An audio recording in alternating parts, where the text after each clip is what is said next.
Señor.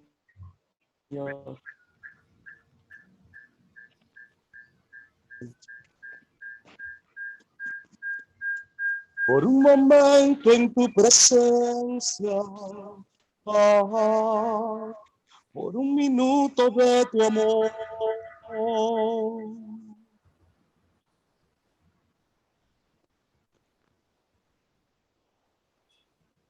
No se oye, no se oye.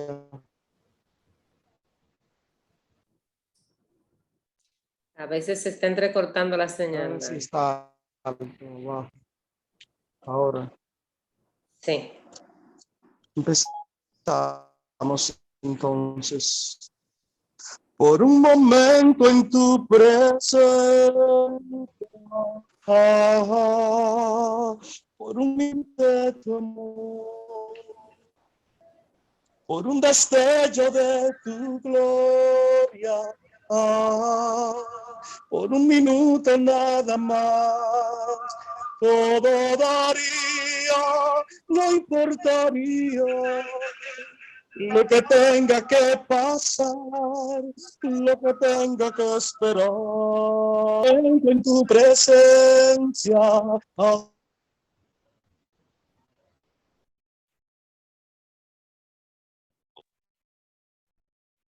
Por un destello de tu gloria, por un minuto nada más, todo daría, no importaría lo que tenga que esperar. Tengo hambre de ti, de tu presencia, de tu fragancia, de tu poder. Hambre que duele, que debilita, que ti. Tengo hambre de ti, de tu presencia, de tu fragancia, de duele, que debilita, que desespera. Por ti, tengo hambre de ti. Oh, hambre de ti, Señor. Tengo hambre de ti. Oh, hambre de ti, Señor. Tengo hambre de ti. Oh, hambre de ti, Señor. Aleluya. Aleluya.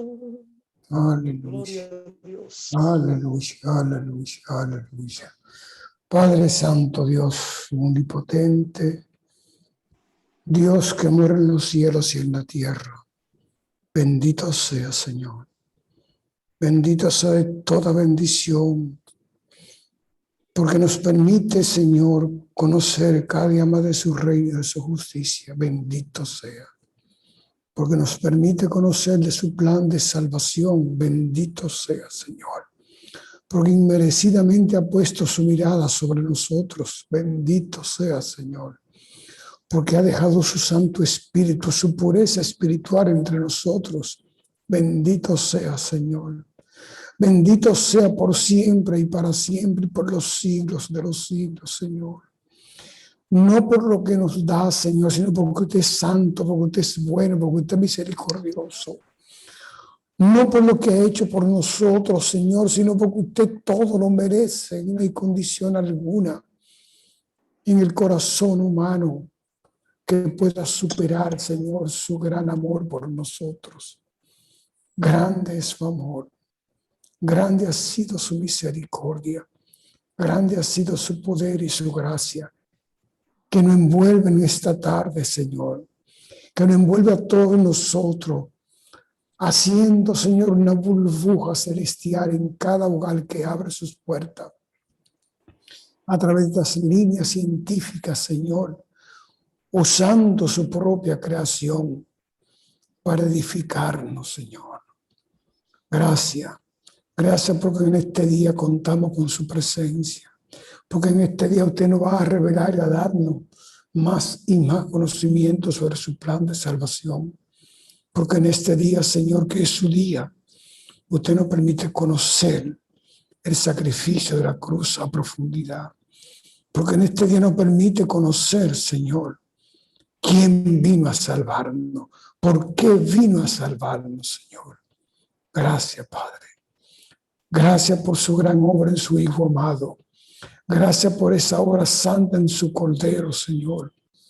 Gracias, Padre, por la presencia del Espíritu Santo, que sea rebosante en esta hora, sobre todo en nosotros. Se lo pedimos en el santo y divino nombre de Jesús.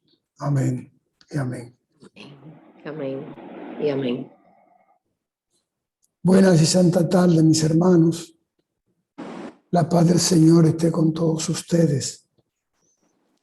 Y si alguien tiene en este momento pesadumbre en el alma, abra la puerta al Señor para que huele y anide en usted, en su propio estamento, en su corazón, en su mente, el poder y la gloria de nuestro Señor Jesucristo.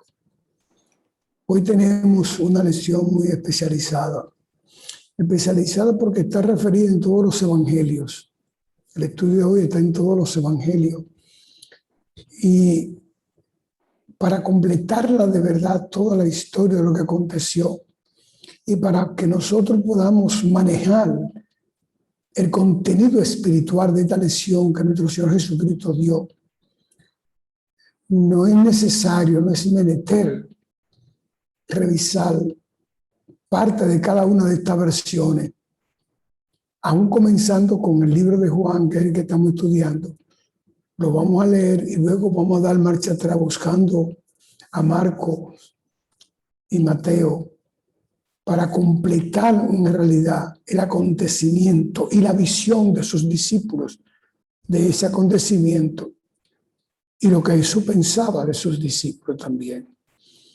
Y cuando hablo de sus discípulos, no estoy hablando de los 12.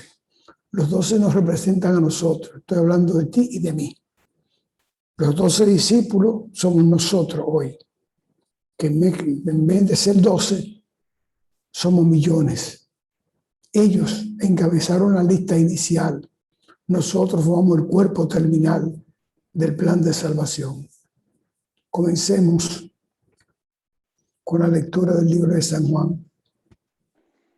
Lectura del libro de San Juan, capítulo 6, versículos del 15 al 21. Pero entendiendo Jesús que iban a venir para apoderarse de él y hacerle rey, volvió a retirarse al monte él solo. Al anochecer, descendieron sus discípulos al mar, y entrando en una barca, iban cruzando el mar hacia Capernaum. Estaba ya oscuro, y Jesús no había venido a ellos. Y se levantaba el mar con un gran viento que soplaba. Cuando habían remado como 25 o 30 estadios, vieron a Jesús que andaba sobre el mar y se acercaba a la barca, y tuvieron miedo. Mas él les dijo: yo soy, no temáis. Ellos entonces con gusto les recibieron en la barca, la cual llegó enseguida a la tierra a donde iban. Amén. Amén. Antes de continuar, hay dos cosas que vamos a apuntalar. La primera es del Antiguo Testamento, para que entendamos esta lección. Recordemos, cuando estábamos hablando del libro del Éxodo, que Moisés abrió el mar en dos para que pasara el pueblo de Israel. Recuerden que le dije, eso no es cierto, eso no es verdad. Porque en un pueblo primitivo que ve esa acción, puede negarse o debilitar su espiritualidad. Entonces le expliqué qué es lo que significaba eso realmente en el campo espiritual. Porque el Señor inspiró y colocó esa imagen que tanto se habla en esos libros. Le dije cuando dimos el Éxodo, creo que fue el capítulo 3, 4, que cuando Moisés tocó la mar y se abrió, los israelitas caminaron justamente entre dos columnas de agua. Se estaban caminando en el lecho del agua. Y estaban caminando entre agua. Es entre agua que están caminando. Que era la imagen de lo que iba a hacer Jesús. Caminar entre agua, sobre el agua, con el agua, en el agua. Que esa era la imagen que se representaba en esa división de los mares. ¿Por qué se dio esa imagen? Para que entendamos que todo cuanto hacía Jesús, incluyendo esa parte de caminar sobre el agua, que vamos a leerla, que vamos a estudiarla hoy, pudiese ser entendida como uno de los proyectos para que sus discípulos, o sea, su pueblo, que en aquel éxodo estaba representado en Israel y hoy en ti y en mí, para que su pueblo entendiese definitivamente que nuestro Señor Jesucristo vino a elaborar el campo espiritual de los que iba a redimir. No el campo humano ni el campo material, sino el campo espiritual. Es por eso que los 3 evangelios que vamos a ver refieren que Jesús, viendo que las personas querían hacerlo rey, se escapó y se fue a la montaña. Porque sabía muy bien, dice uno de los evangelios, que lo buscaban por los panes y los peces. Este es el profeta que esperábamos. Cuando hizo el milagro, los panes y los peces lo dijeron. Este es el profeta. O sea, pero no es el enviado de Dios.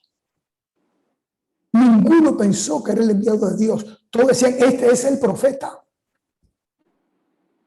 Como quien dice, aquí está nuestro rey. Aquí está nuestra comida segura. Ya no tenemos que trabajar nunca más.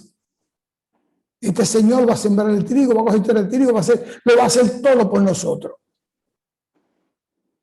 Entonces, esa visión material, el Señor tenía que cortarla, tenía que eliminarla, por lo menos del cerebro de sus discípulos. Porque Él lo dice en varias ocasiones, el libro de San Juan lo dice en varias ocasiones, que Jesús desconfiaba de ellos, incluyendo sus discípulos. Pero no es una desconfianza de acecho, sino desconfiaba de que no entendían quién era Él, a qué vino Él. Y Él necesitaba que se entendiera que Él no vino a este mundo a hacer repartición de bienes ni reforma agraria. Que Él no vino a este mundo a levantar una nación humana, ni una nación geográfica, con topografía, con límites fronterizos. Que Él vino a salvar una humanidad. Y cuando nosotros estamos leyendo y vayamos a leer la palabra de Dios, no nos fijemos en esas boberías humanas, que eso es lo que el enemigo quiere, desvirtuar el mensaje espiritual de Cristo Jesús. Desde el principio, de antes de llegar, ya lo estaban desvirtuando. De hecho, la posición de los judíos es justamente eso, una desviación del sentido real de la palabra del Señor. Porque la palabra del Señor no son todos esos libros que están en la Biblia. La palabra del Señor es Cristo Jesús. Entonces se ve que es virtual la figura de Jesús, los acontecimientos que iba a producir Jesús, o los actos que iba a producir, o la obra que iba a producir, había que desvirtuarla. Y hasta el día de hoy hay gente que está desvirtuando esa obra espiritual. Por eso mi afán de que podamos entender que la Biblia es un libro de formación espiritual con un solo mensaje. El Hijo de Dios viene, luego vino, luego se fue. Es el único mensaje. ¿Qué tienen que ver esos tres pasos de viene, llegó y se fue? Vino, dio salvación y nos dejó el plan de salvación en las manos y lo colocó con tanta tinta, con tanto poder, con tanto amor, que lo selló con el Espíritu Santo. Entonces, eso es lo que tenemos que entender. Y advierto esto porque los tres evangelios comienzan viendo que lo iban a hacer rey. Entonces, esto hay que tenerlo claro. No busque al Señor por comida, ni por problemas personales, humanos, materiales. Búsquelo por salvación. Que dice la palabra que las demás cosas vendrán por añadidura. No es que él se la niega, es que no lo busque por eso. Si usted está casado o casada con un hombre o una mujer con el cual usted se unió porque va a comer bien y tener vehículo, luz y apartamento, porque hay dinero de por medio, usted no ama a esa persona. Usted ama lo que esa persona le está dando, pero usted no ama a esa persona. Y es lo que el Señor nos refiere a nosotros en estos ejemplos. A Él hay que buscarlo por amor, porque Él nos amó primero. Al Señor no se le busca por ningún otro interés, más que por el amor que nos dio a nosotros en el plan de salvación. De tal manera amó Dios al mundo que dio su Hijo unigénito, para que todo aquel que en Él crea no se pierda, mas tenga salvación y vida eterna. Entonces, ¿por qué fue que lo dio? Por amor. ¿Por qué usted tiene que buscarlo? Por amor. Si usted no busca al Señor por amor, si usted no lo ama, óigame, deje de estar dando rodillas en balde y balbuceando oraciones que no llegan, porque la oración que nos surge del amor al Señor no puede llegar al reino, porque es una oración de necesidad, y la única necesidad que el Señor vino a cubrir en términos primarios, repito, en términos primarios, no es la comida nuestra, es la salvación nuestra. Continuemos.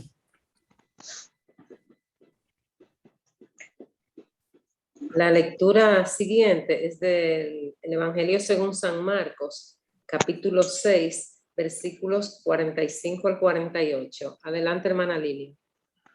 La palabra de Dios dice: enseguida hizo a sus discípulos entrar en la barca e ir delante de él a Betsaida, en la otra ribera, entre tanto que él despedía a la multitud. Y después que los hubo despedido, se fue al monte a orar. Y al venir la noche, la barca estaba en medio del mar, y él solo en tierra. Y viéndoles remar con gran fatiga, porque el viento les era contrario, cerca de la cuarta vigilia de la noche, vino a ellos andando sobre el mar y quería adelantárseles. Amén. Amén. Noten lo siguiente: que nos pone en la barca Jesús, que nos ordena que se crucen a la orilla siguiente a Jesús. O sea, Jesús le da una orden. Cualquier persona aprensiva o cualquier persona que no conozca la escuela que Jesús tenía con sus discípulos, que tiene hoy con nosotros, era un maestro. Cuando decían rabí, tenían toda la razón del mundo. Es un maestro. Y ahí había que dar una lección que ellos necesitaban. Porque sus mismos discípulos estaban pensando como el vulgo. El hombre da pan. No han visto el mensaje espiritual. Entonces Jesús lo coloca a ellos después de la actividad de la multiplicación de los panes y los peces. Y le ordena: váyanse. Ellos entran al mar y él da la espalda y se va al monte. O sea, le da la espalda.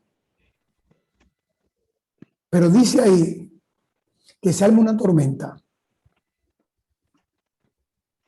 Pero ven acá, pero Jesús sabe que esa tormenta se iba al mar, esa tormenta, ¿por qué? Él es Dios. Entonces, ¿cómo manda a sus jóvenes solo en medio de una tormenta? Miren, mis hermanos, vamos a coger esa partecita ahí primero. La hermana que me guarde la cita, que vamos a tener que leer otro poquito de ella. Ok, sí. Esa barca, lo que estaban eran sus discípulos. ¿Cuántos discípulos eran? 12. Ahí estaban todos en la barca. Todos. ¿Qué hacían los discípulos? Cumpliendo una orden de Jesús. Vayan. Eso de vayan se parece mucho a aquello de ir por todo el mundo. La mar en ese momento de la orden, representa el mundo. Jesús lo manda a sus discípulos al mundo. Muy bien. Viento tempestuoso que le era en contra. Noten eso. Acentúen eso. Una tempestad que era en contra de ellos. ¿Quién le ha dicho a los hermanos que cuando el Señor ordena o manda a sus discípulos a una tarea en este mundo, no van a tener oposición? Casi se están hundiendo en ese momento. Una tempestad que ellos no pueden con ella. Pero dice un pedacito pequeñito y que casi no se nota. Y lo vamos a leer ahora, ustedes vean qué es lo que dice ahí. Esa es una orden que dio Jesús. Vayan al mundo. Cuando el Señor ordena, el demonio actúa y produce una oposición. Y en esa oposición los discípulos tenían temor. Ahora, después de esa lesión, tú y yo que conocemos lo que pasó, no tenemos razón para tener temor cuando el Señor ordena. En el libro del Éxodo está también muy bien marcado, y lo dimos muchas veces. Yo estaré con vosotros. Yo estaré contigo. Ve, yo estoy contigo.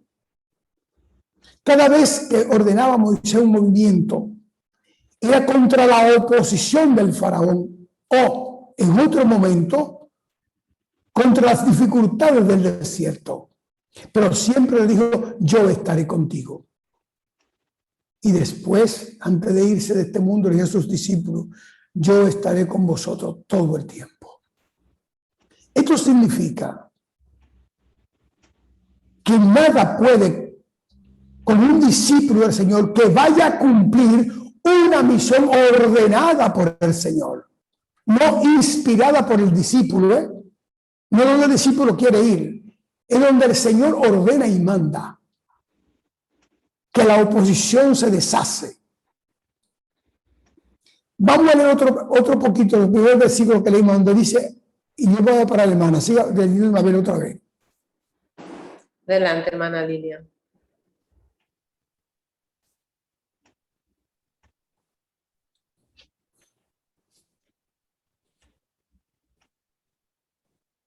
Bien.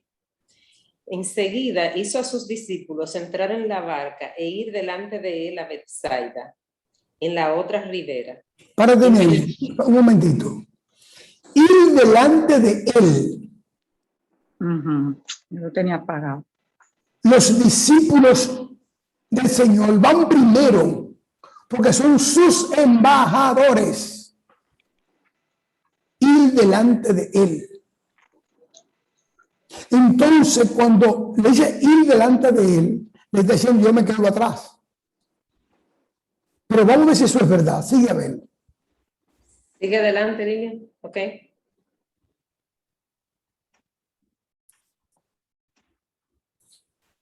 Ya tiene el problema con el internet o el micrófono. Sí. En la otra ribera, entre tanto que él despedía a la multitud. Y después que los hubo despedido, se fue al monte a orar. Y al venir la noche, la barca estaba en medio del mar, y él solo en tierra. Y viéndoles Párate, remar, ahí, ya, ahí. Era de noche, pero él subió al monte a orar. Y en medio de la oscuridad y de una tormenta, él lo está viendo. amén, aleluya. Él lo está viendo. Una oscuridad y una tormenta. ¿Cómo podía verlo? ¿Telescopio? ¿Anteojos? No. El Espíritu. En medio de la tormenta, cuando el Señor ordena, en medio de la oscuridad, nosotros no sabemos para dónde vamos, Él está observándonos. Bendito sea Dios. Él está observando, Él está viendo, Él está cuidando los suyos, son sus discípulos, de Él. Y por eso dice en el Éxodo, el pueblo que tú sacaste de Egipto. Porque son de Jesús. Somos de Jesús. Amén. Esos discípulos solamente representan lo que somos todos nosotros hoy en día. Ahí están las 12 figuras. 12 figuras de lo que somos nosotros hoy en día. En medio de las tempestades y formando parte de su iglesia. Ahí estamos nosotros en esa barca. Cada uno de ellos es un asistente a las iglesias de hoy en día. Ese es su pueblo. En medio de la tempestad y de la oscuridad, Él lo está observando. Yo estaré con vosotros todo el tiempo. Bienaventurado. Bienaventurado lo que tiene la mirada de Cristo Jesús encima. De ellos no tan solo es la salvación, sino el cuidado en este mundo. Como dice el Salmo, dice Jesús, perdón, Él cuida de las aves, Él cuida también de mí. Él siempre nos está mirando y cuando manda una misión, Él es un patrón, Él es un jefe, Él es un supervisor que mantiene la mirada sobre los obedientes. En medio de la oscuridad, en medio de la tormenta, Él lo estaba mirando.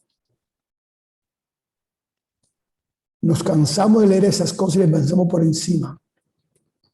Y no nos damos cuenta que ese es el mensaje espiritual que hay.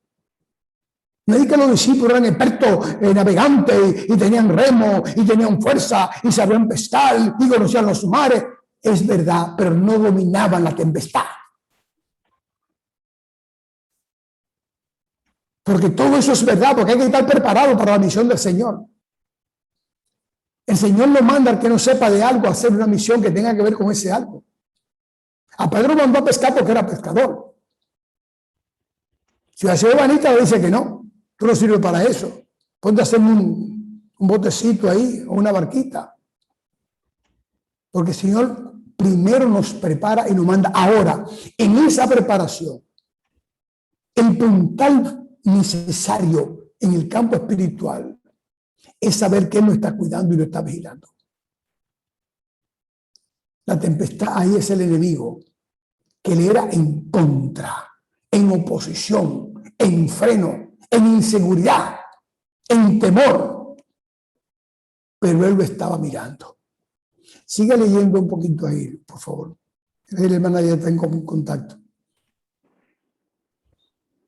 Lu, yo estoy aquí, yo puedo seguir leyendo. Lo que pasa fue que cuando Adelante, lee el cuando 48. yo comencé a leerlo, lo que pasa era que tenía el micrófono apagado. De acuerdo, el 48, por favor. Ajá. Y viéndoles remar con gran fatiga, porque el viento les era contrario. Párteme ahí. ¿Con gran qué? Con gran fatiga. Oh, estaban cansados en medio de la misión. Están luchando contra el enemigo en medio de la misión. Y Él mirándolo. ¿Y por qué lo miraba a él? Lo ve fatigado, cansado de luchar contra la oposición que el enemigo le pone. Y él mirando, ¿por qué se queda tranquilo? Porque ahí es donde se fortalece nuestro espíritu, nuestra confianza en Cristo Jesús. No es en cama de algodón. Es en lucha. En lucha que fatiga y que duele y que saca lágrimas. ¿O acaso fue en plan de salvación unas alturas en una noche? No, fue un sacrificio de dolor. Padre, si es menester que esta copa, quítala de mí, pero que se haga tu voluntad. Fue un sacrificio que nos salvó. Fue un sacrificio que nos dio salvación. Y tenemos que saborear ese sacrificio en el espíritu. En medio de la tormenta, fatigado, Él lo está observando, porque lo está formando, lo está desarrollando. Nadie puede tener desarrollo si no tiene capacidad de suplir sus necesidades. El hombre comenzó a desarrollarse en la medida que aprendió a superar sus problemas. Y el que no sabe superar sus problemas no tiene capacidad de superarse. Son los problemas los que nos dan el desarrollo a nosotros, a ti y a mí. Pero cuando la mirada nuestra está en Cristo Jesús, los problemas vienen sazonados con bendición. Son para bendecirnos. Son para liberarnos, para fortalecernos. Y ahí están fatigados. ¿Pero qué estaba haciendo él? Orando. ¿Y a quién le ora Jesús? Oye, el Hijo de Dios. ¿A quién le ora? Él mismo. Le está orando al Padre. ¿Y por qué le está orando al Padre? Por la fortaleza de esos discípulos que hoy somos tú y yo. Por la fortaleza de ellos. Él no tiene que decírselo a nadie. Si lo acaba de mandar una misión sabiendo lo que iba a pasar. Y entonces se va a orar. ¿Por qué se va a orar? Porque ahí les duele que ellos pasen por eso. Les duele que sus discípulos sufran, pero es menester que se sufra. Porque en el dolor produce el estoicismo. El estoicismo viene de estoico. El que es capaz de soportar el dolor y seguir avanzando, como lo hizo él.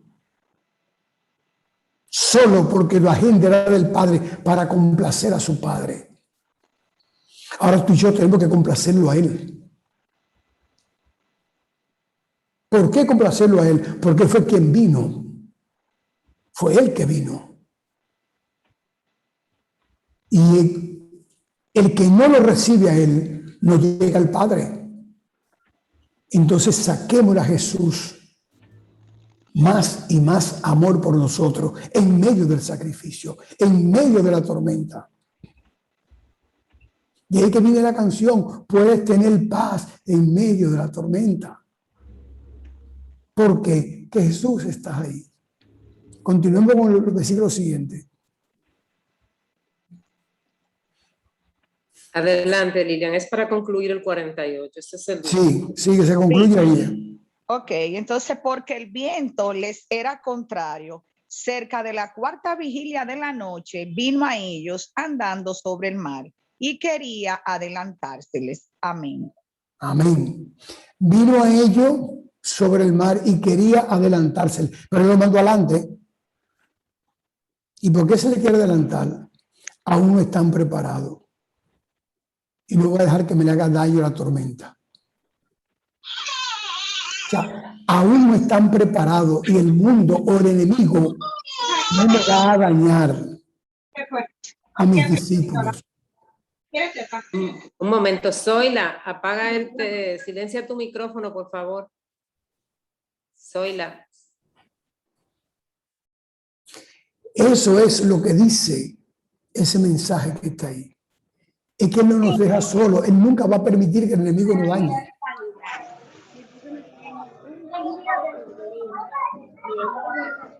El micrófono abierto.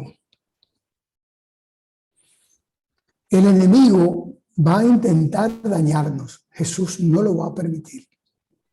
Entonces, cuando vio que estaba en apuro, caminó sobre las aguas. Esa es la imagen del pueblo de Israel que va atravesando el mar. Va atravesando el mar entre dos muros de agua. Ahora, caminó sobre las aguas. Aló. Aló.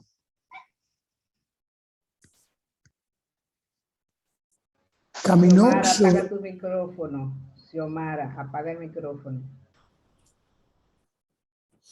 caminó sobre las aguas. ¿Con cuánta facilidad pudo caminar sobre las aguas en el campo espiritual? Vamos a ver. Vamos a poner un ejemplo. En ese momento, y ahora voy a hablar de esto porque ya lo mencionamos en Juan y ahora estamos en estos versículos mencionándolo también. Jesús, antes de ser creada la ley de Arquímedes, ya está rompiendo con ella.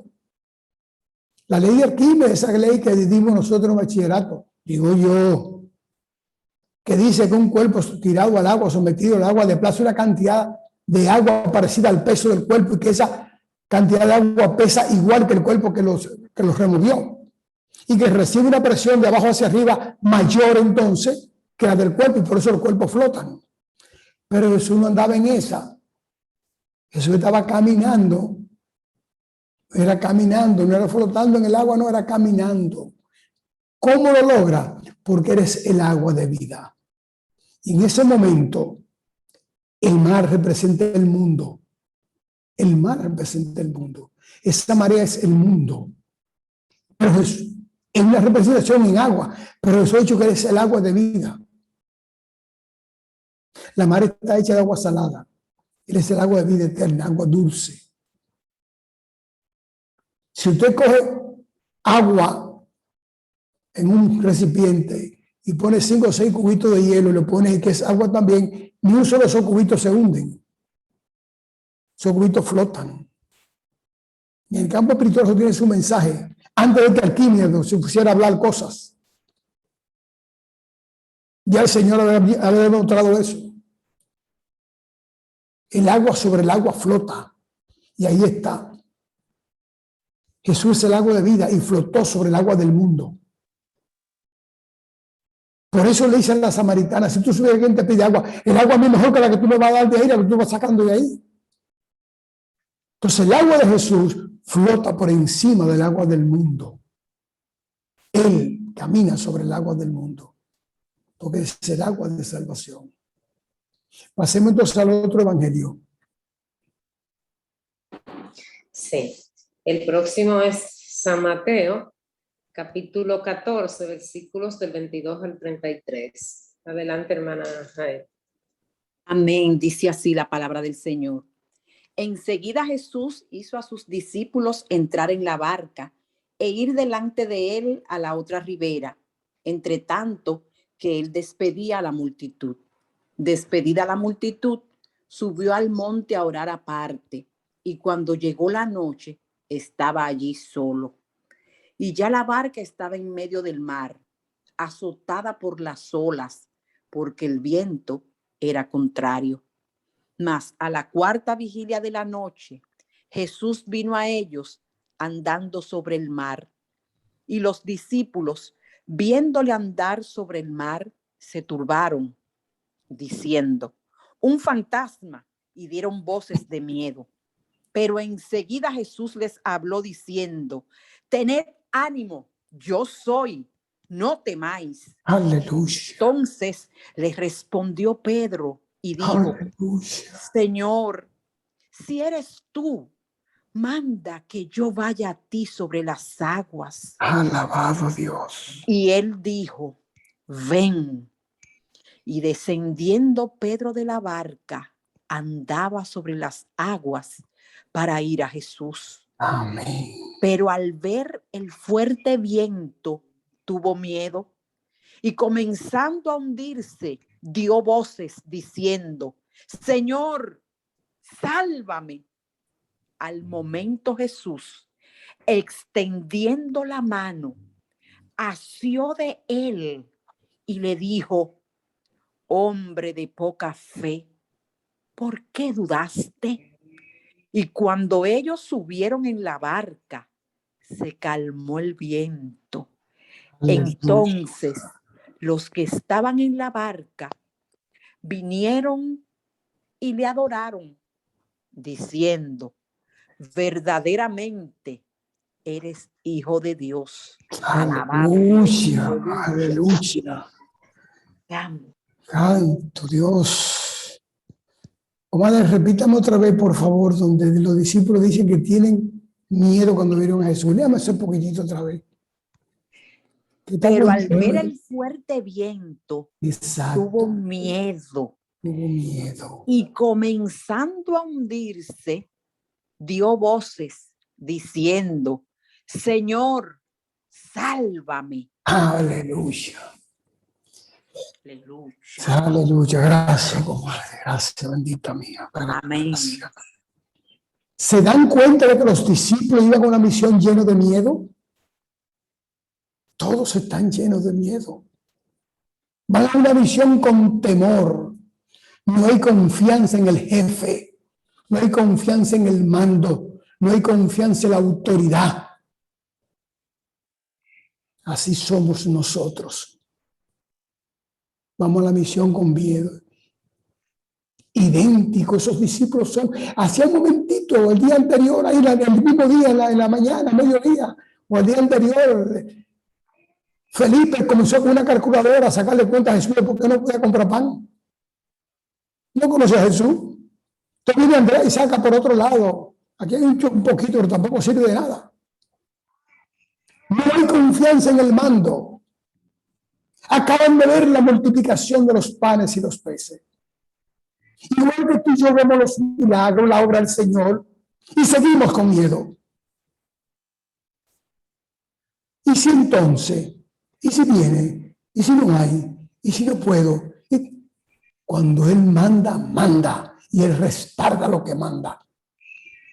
Nadie camina solo con una orden del Señor, porque Él respalda.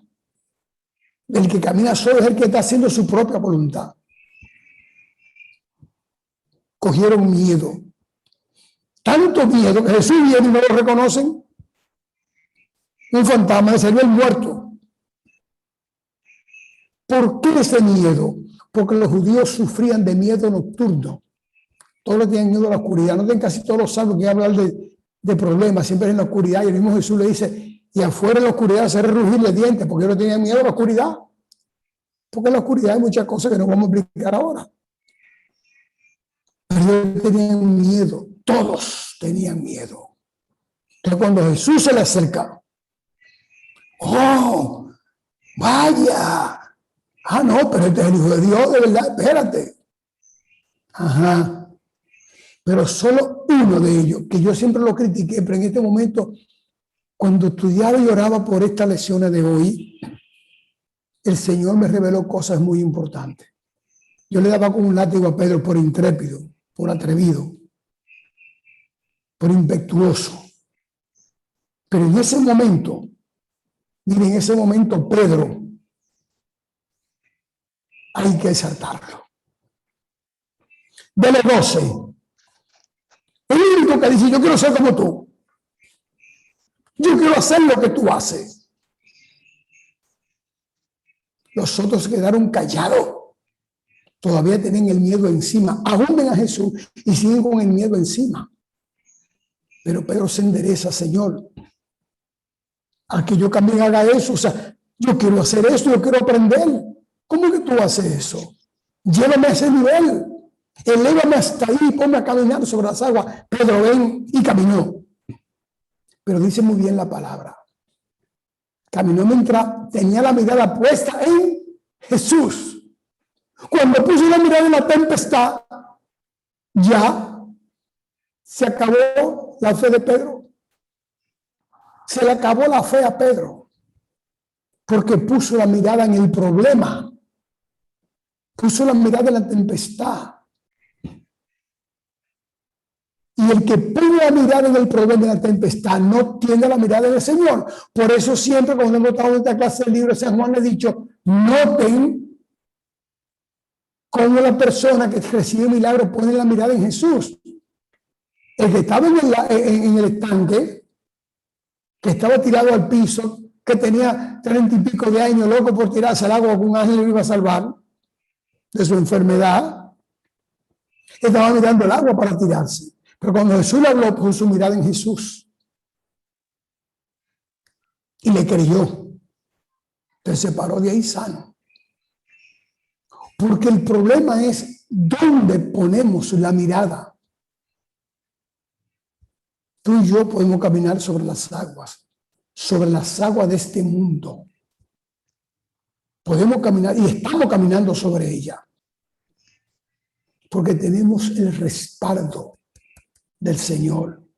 Y cuando se aprieta fuertemente, cuando se cansa la mirada de estar en el Señor, porque somos débiles y la carne de vez en cuando nos golpea y nos domina y nos dirige, entonces proclamamos como Pedro: Señor, sálvame. Bendito sea el Señor. Sálvalo, Señor. Sálvanos a todos nosotros. Amén. Que se cansa la mirada. Señor, los problemitas sencillos del mundo no hacen quitar la mirada de ti, Señor. Sálvanos. Sálvanos. ¿Por qué te confiaste, Pedro? De los 12, solo uno tuvo el valor de mirar y querer ser como Jesús. Y cuando comenzó a ser como él, miró el problema y no a Jesús. Todavía se inicia el proceso de espiritualización de altura y la carne domina el sentimiento humano. Eso es lo que tiene que vencer el cristiano. Los otros 11 no hicieron nada. Orar porque es el Hijo de Dios. Verdaderamente está el Hijo de Dios. Pero no dijeron media palabra más. Pedro fue intrépido. Yo quiero hacer eso. Y se lanzó. Pedro se lanzó. E independientemente de que varió su mirada, que es un ejemplo para nosotros ahora, porque todo eso estaba escrito en los cielos. Lo que se esté cumpliendo. Lo que se esté cumpliendo en Jesús. Independientemente de todo eso. Eso se escribió y sucedió para que tú y yo confiásemos en Jesús. ¿Por qué, hombre de poca fe? Y además aparece en los 3 evangelios esa palabra clave: yo soy. Yo soy, que comenzó en el eso. Señor, ¿y qué le digo? ¿Quién me mandó? Dile que yo soy el que soy. El yo soy aparece ahí también. ¿Por qué el yo soy? Porque yo soy significa seguridad, fortaleza, acción, poder. El yo soy es eso. Nosotros somos un Dios poderoso. Yo soy. Cuando usted dice yo soy, usted está dando una visión totalmente de poder y de fuerza. Cuando usted le preguntan ¿qué tú eres? Yo soy ingeniero. Usted está diciendo estoy graduado. ¿Qué tú eres? Contable. Yo soy contable. Yo soy. Usted está confirmando, asegurando en su espíritu lo que usted aprendió, lo que usted es. Y por eso Jesús dice yo soy, porque Él es la representación del Padre, es el Hijo único de Dios. El Maestro, yo soy, está confirmando lo que se es. Nadie tiene que preguntárselo. Por eso cuando yo tenía miedo decía, no temáis, yo soy.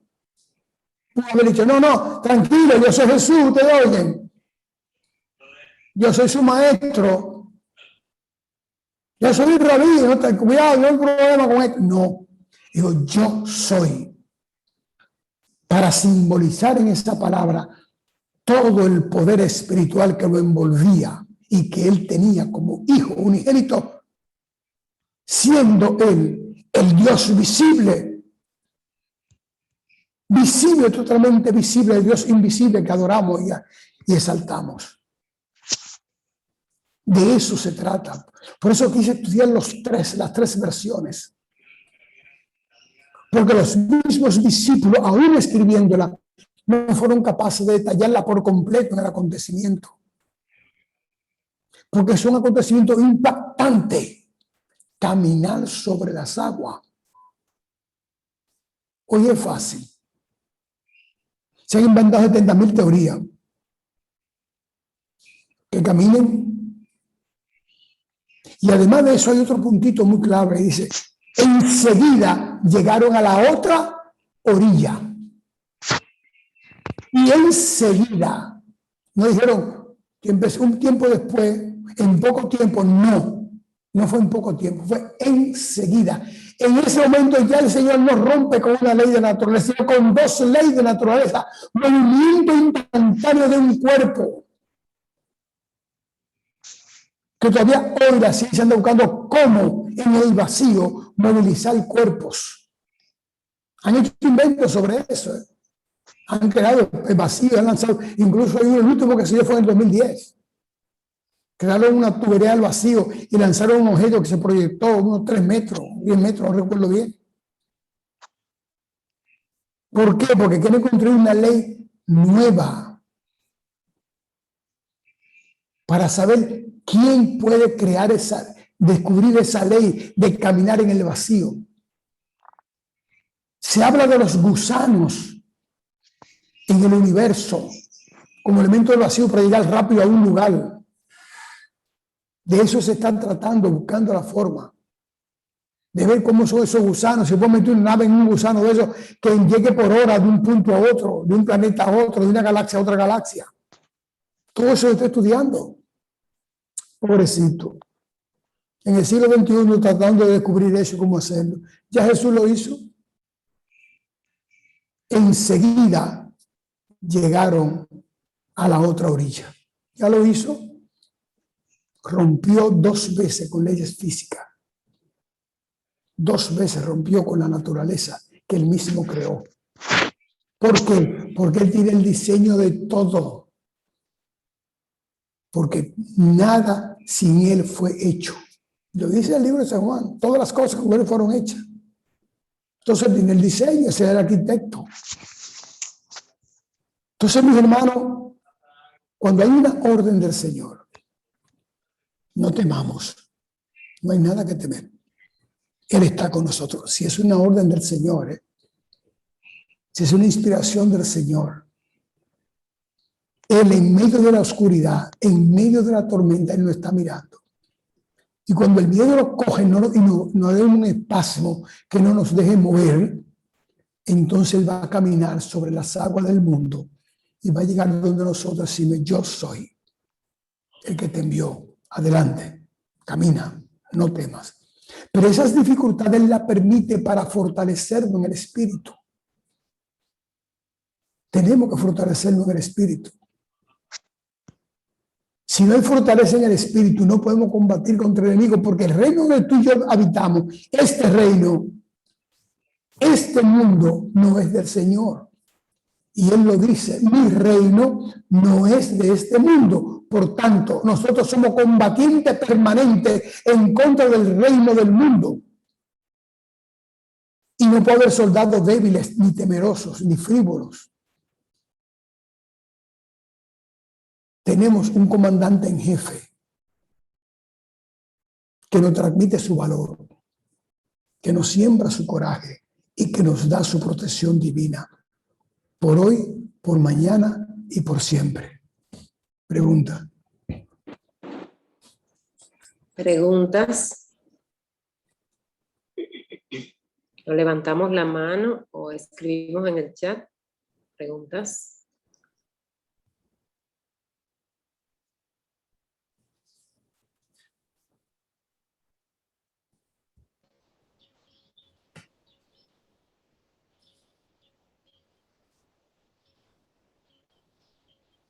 Buenas noches.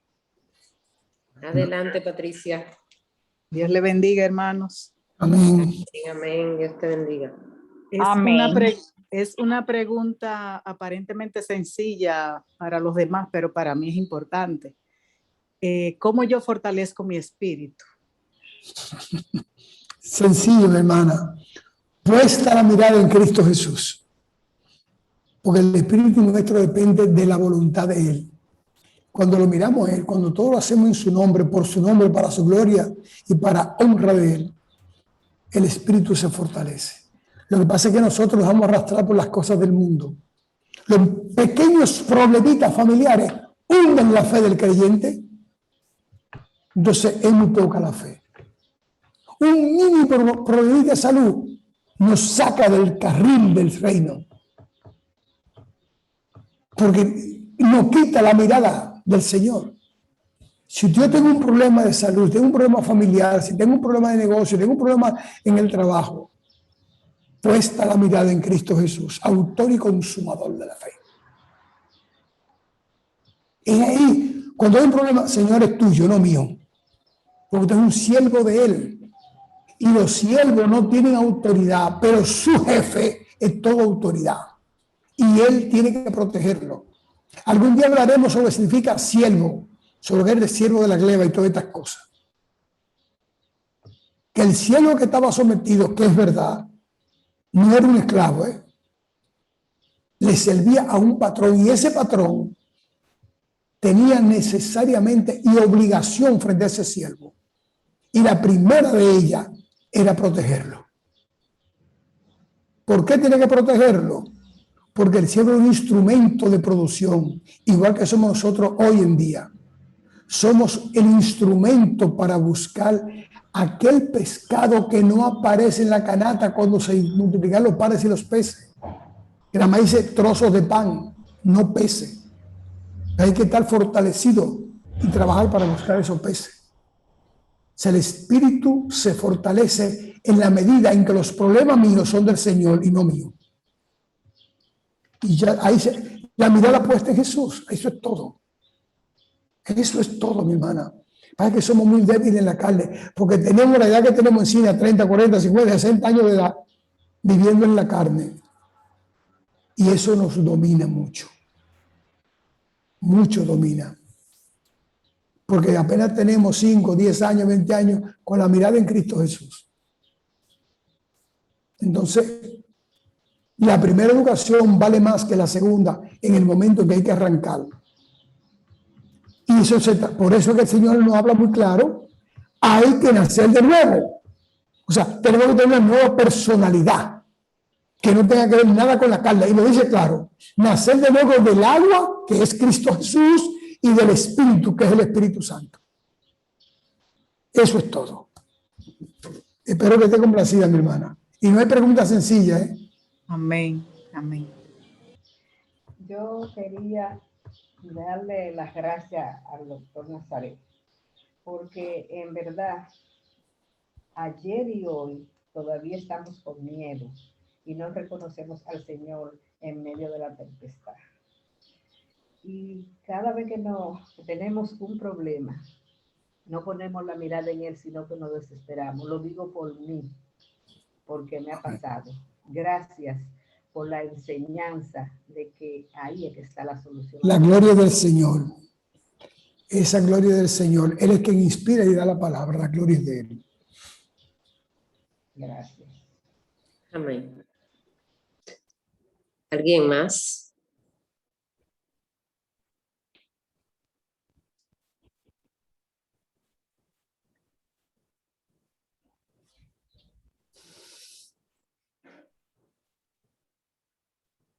Más nadie.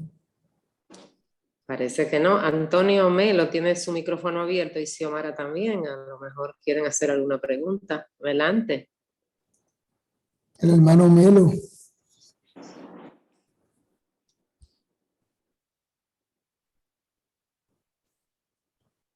No, no quiere.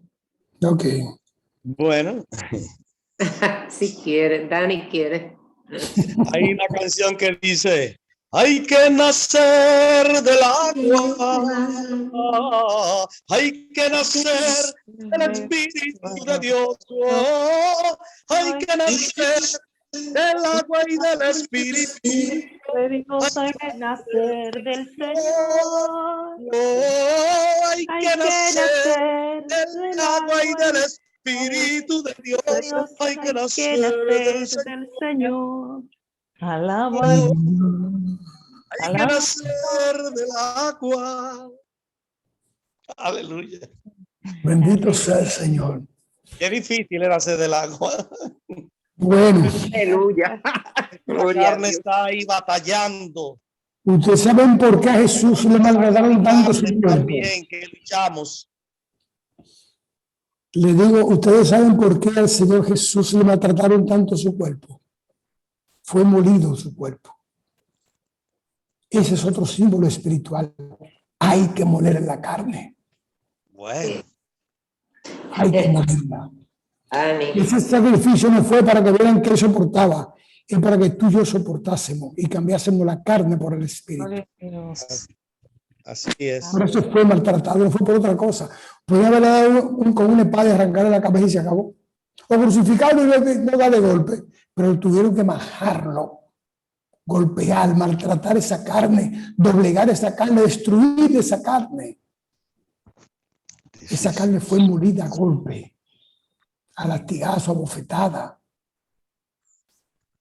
Ese es el simbolismo espiritual que nos guardó a nosotros. Tenemos que moler nuestra carne. Duele, a él le dolió también. Pero es muy hermoso la paz que se recibe cuando la carne está en un segundo lugar y el espíritu ocupa el primer lugar de nuestras vidas. Eso es muy hermoso. Mire, póngase a pensar cuando usted está orando y tiene un toque del Espíritu Santo, usted ve la felicidad que usted tiene y el gozo que usted tiene.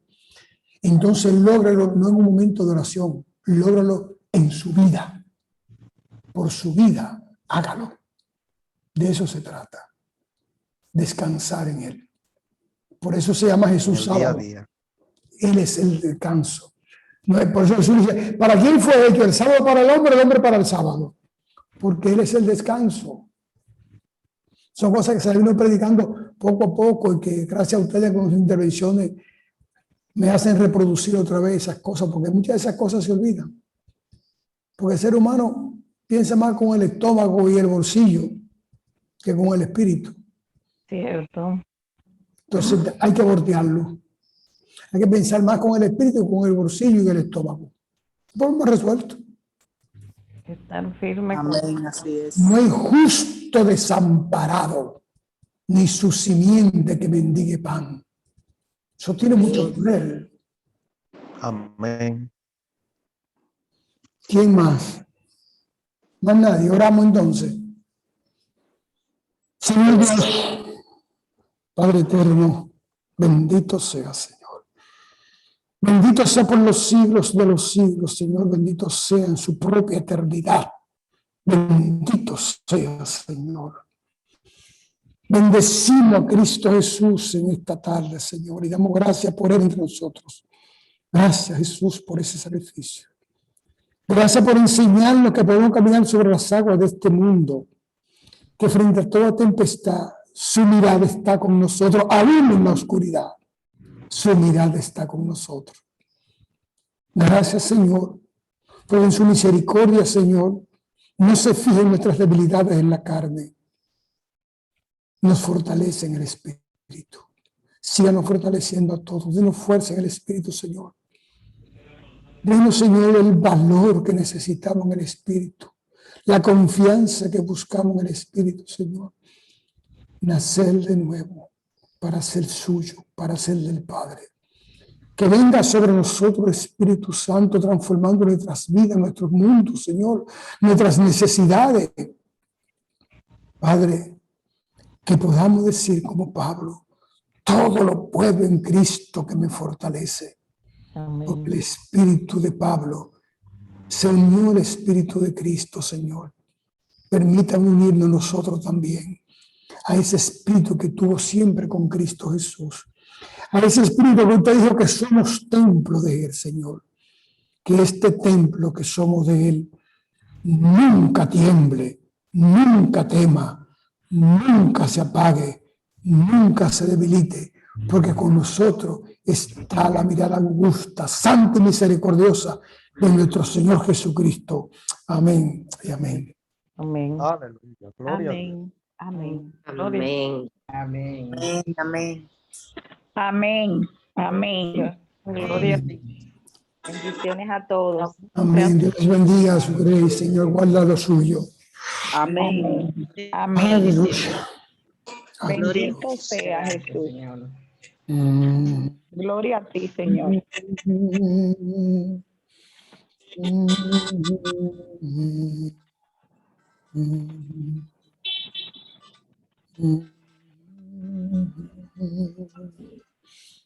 Bendito sea el Señor. Gracias, Señor. Estamos servidos con su palabra. Gracias.